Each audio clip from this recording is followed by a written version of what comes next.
ಎಲ್ಲರಿಗೂ ನಮಸ್ಕಾರ. ಈ ದಿನದ ವಿಶೇಷ ಮೆಗಾ PTMನಲ್ಲಿ ಭಾಗವಹಿಸಿದಂತಹ ಎಲ್ಲ ಪೋಷಕರಿಗೂ ಸಹ ನನ್ನ ನಮಸ್ಕಾರಗಳು. ದಿನ ತಮ್ಮೆಲ್ಲರ ಗಮನಕ್ಕೆ ತರುವುದೇನೆಂದರೆ PUC 2ನೇ ವರ್ಷದ ವಾರ್ಷಿಕ ಪರೀಕ್ಷೆಯನ್ನು ಈ ವರ್ಷ ದಿನಾಂಕ ಫೆಬ್ರವರಿ 28ರಿಂದ ನಡೆಯುತ್ತೆ. ಮೊದಲನೇ ಪರೀಕ್ಷೆ. ಎರಡನೇ ಪರೀಕ್ಷೆ ಏಪ್ರಿಲ್ 25ರಿಂದ ಮೇ 9ರವರೆಗೆ ನಡೆಯುತ್ತೆ.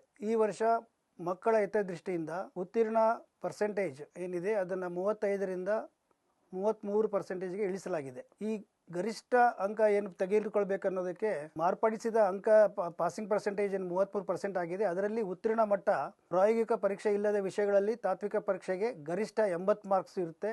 ಅದಕ್ಕೆ 24 ಅಂಕಗಳನ್ನು ಗಳಿಸಬೇಕಾಗುತ್ತೆ ವಿದ್ಯಾರ್ಥಿಗಳು. ಹಾಗೆಯೇ ಎಲ್ಲಿ ಪ್ರಾಯೋಗಿಕ ಪರೀಕ್ಷೆ ಇರ್ತವೆ ಅಲ್ಲಿ 70 ಮಾರ್ಕ್ಸಿನ ಪರೀಕ್ಷೆ ಇರುತ್ತೆ. ಅದರಲ್ಲಿ 21 ಮಾರ್ಕ್ಸನ್ನು ಕನಿಷ್ಠವಾಗಿ ಗಳಿಸಬೇಕಾಗುತ್ತೆ. ಮುಂದುವರಿದು ಪ್ರಾಕ್ಟಿಕಲ್ ಎಕ್ಸಾಮ್ಸ್ ಪ್ರಾಯೋಗಿಕ ಪರೀಕ್ಷೆಯಲ್ಲಿರುತ್ತೆ. 5 ಮಾರ್ಕ್ಸನ್ನು ಅಟೆಂಡೆನ್ಸ್ಗಾಗಿ ಮತ್ತು ಇನ್ನು 5 ಮಾರ್ಕ್ಸನ್ನು ರೆಕಾರ್ಡ್ಸ್ಗಾಗಿ ಕೊಡ್ತಾರೆ. ಇನ್ನು 20 ಮಾರ್ಕ್ಸನ್ನು ವಿದ್ಯಾರ್ಥಿಗಳು ಆ ದಿನ ಏನು ಪ್ರಾಕ್ಟಿಕಲ್ ಎಕ್ಸಾಮ್ ಮಾಡ್ತಾರೆ ಅದರ ಅನುಗುಣವಾಗಿ ಅವರ ಕ್ಷಮತೆ ಅನುಗುಣವಾಗಿ ಮಾರ್ಕ್ಸನ್ನು ನೀಡಲಾಗುತ್ತದೆ. ಈಗಾಗಲೇ PUC 2ನೇ ವರ್ಷದ ಪರೀಕ್ಷೆಗೆ ರಿಜಿಸ್ಟ್ರೇಷನನ್ನು ಮಾಡಿಕೊಳ್ಳಲಾಗುತ್ತಿದೆ. ರೆಗ್ಯುಲರ್ ಆದ ಕ್ಯಾಂಡಿಡೇಟ್ಸ್ ರಿಜಿಸ್ಟ್ರೇಷನ್ ನಡೀತಾ ಇದೆ ಮತ್ತು ಅದರ ಜೊತೆಗೆ ರಿಪೀಟರ್ ಕ್ಯಾಂಡಿಡೇಟ್ಸ್ ಮತ್ತು ಪ್ರೈವೇಟ್ ಕ್ಯಾಂಡಿಡೇಟ್ಸ್ ರಿಜಿಸ್ಟ್ರೇಷನ್ ಕೂಡ ಮಾಡಲಾಗುತ್ತಿದೆ. ರಿಪೀಟರ್ ಮತ್ತು ಪ್ರೈವೇಟ್ ಕ್ಯಾಂಡಿಡೇಟ್ ರಿಜಿಸ್ಟ್ರೇಷನ್ನು ಇದೇ ಮೊದಲನೇ ಬಾರಿಗೆ ಆನ್ಲೈನ್ ಮುಖಾಂತರ ಮಾಡಲಾಗುತ್ತಿದೆ. KCBA ವೆಬ್ಸೈಟ್ ಏನಿದೆ ಅದರಲ್ಲಿ ಈ ವರ್ಷ ವಿಶೇಷವಾಗಿ PUC 2ನೇ ವರ್ಷದ ಸ್ಟೂಡೆಂಟ್ಸಿಗಾಗಿ ಸ್ಟೂಡೆಂಟ್ ಕಾರ್ನರ್ ಅನ್ನುವಂಥ ಒಂದು ಶೀರ್ಷಿಕೆ ಅಡಿಯಲ್ಲಿ PUC ಸ್ಟೂಡೆಂಟ್ಸಿಗಾಗಿಯೇ ಈ ವರ್ಷಕ್ಕೆ ಬರುವಂಥ ಮಾಡೆಲ್ ಕ್ವಶನ್ ಪೇಪರನ್ನು ಸಹ ನಾವು ವೆಬ್ಸೈಟಲ್ಲಿ ಮಕ್ಕಳಿಗೆ ಅನುಕೂಲವಾಗುವ ದೃಷ್ಟಿಯಿಂದ ಹಾಕಲಾಗಿರುತ್ತದೆ.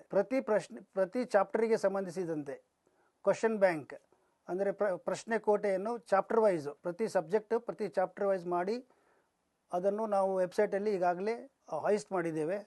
ಅದನ್ನು ಎಲ್ಲ ವಿದ್ಯಾರ್ಥಿಗಳು ನೋಡ್ಕೊಳ್ಬೇಕು. ಮತ್ತು ಪೋಷಕರಲ್ಲಿ ಏನು ವಿನಂತಿ ಅಂದರೆ ಈ ಎಲ್ಲ ವಿಚಾರಗಳನ್ನು ನಾವು ಏನು ಹೇಳ್ತಾ ಇದ್ದೀವಿ ತಾವು ತಮ್ಮ ಮಕ್ಕಳಿಗೆ ಹೋಗಿ ವೆಬ್ಸೈಟಲ್ಲಿ KCAB ವೆಬ್ಸೈಟನ್ನು ನೋಡಿಕೊಂಡಲ್ಲಿ ಅವರಿಗೆ ಎಕ್ಸಾಮನ್ನು ಅಪಿಯರ್ ಆಗಲಿಕ್ಕೆ ಸಾಕಷ್ಟು ಇರುವಂಥ ಇನ್ಫಾರ್ಮೇಷನು ಸಿಗುತ್ತೆ ಮತ್ತು ಪ್ರಿಪ್ರೇಷನ್ ಮಾಡಲಿಕ್ಕೆ ತುಂಬ ಅನುಕೂಲ ಆಗುತ್ತದೆ ಅಂತ ಹೇಳಿ ತಮಗೆಲ್ಲರೂ ಹೇಳಲಿಕ್ಕೆ ನಾನು ಇಚ್ಛೆ ಪಡ್ತೇನೆ.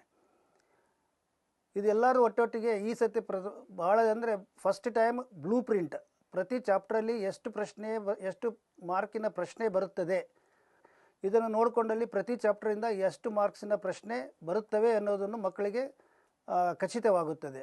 ಇದರಿಂದ ಅವರ ಪ್ರಿಪ್ರೇಷನ್ ಏನಿದೆ ಎಕ್ಸಾಮಿಗೆ ತುಂಬ ಅನುಕೂಲವಾಗ್ತದೆ ಅಂಥೇಳಿ ನಮ್ಮೆಲ್ಲರ ಭಾವನೆ ಇದೆ.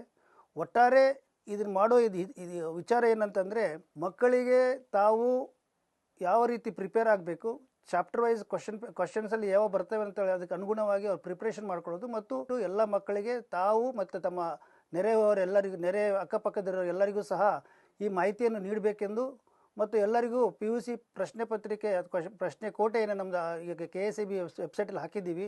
ಎಲ್ಲ ಮಕ್ಕಳು ಆ ಪ್ರಶ್ನೆ ಕೋಟೆಯನ್ನು ಓದಿಕೊಂಡು ಎಲ್ಲ ಪ್ರಶ್ನೆಗಳಿಗೆ ಸಿದ್ಧರಾದಲ್ಲಿ ಪಾಸ್ ಆಗೋದು ಖಚಿತ ಎಂಬುದಂತ ಹೇಳಿ ನಾನು ಒಂದು ಆಶ್ವಾಸನೆ ಕೊಡಲಿಕ್ಕೂ ಸಹ ತಮಗೆ ಇಷ್ಟಪಡುತ್ತೇನೆ. ಹಿಂದಿನ ಪರೀಕ್ಷೆಯಲ್ಲಿ ಸೆಂಟಮ್ ಅಂದರೆ 100 ಮಾರ್ಕ್ಸ್ ತೆಗೆದುಕೊಂಡಂತಹ ಉತ್ತರ ಪತ್ರಿಕೆಗಳನ್ನು ಮಕ್ಕಳಿಗೆ ಒಂದು ಮಾದರಿಯಾಗಿ ನೀಡಲಾಗಿದೆ. ಆ ಪತ್ರಿಕೆ ಉತ್ತರ ಪತ್ರಿಕೆಯನ್ನು ನೋಡಿದಾಗ ಮಕ್ಕಳಿಗೆ ಯಾವ ರೀತಿ ಉತ್ತರ ಬರೆದ್ರೆ ಒಂದು 100 ಮಾರ್ಕ್ಸ್ ಬರುವಂಥ ಸಾಧ್ಯತೆ ಬರುತ್ತೆ ಅನ್ನುವಂಥ ಒಂದು ಮನವರಿಕೆಯೂ ಆಗುತ್ತೆ. ಹಾಗಾಗಿ ಅದನ್ನು ಸಹ ನಾವು ಮಕ್ಕಳಿಗೆ ಮಾಹಿತಿಗಾಗಿ ಈಗಾಗಲೇ ವೆಬ್ಸೈಟಲ್ಲಿ ಹಾಯಿಸ್ಟ್ ಮಾಡಿದ್ದೀವಿ.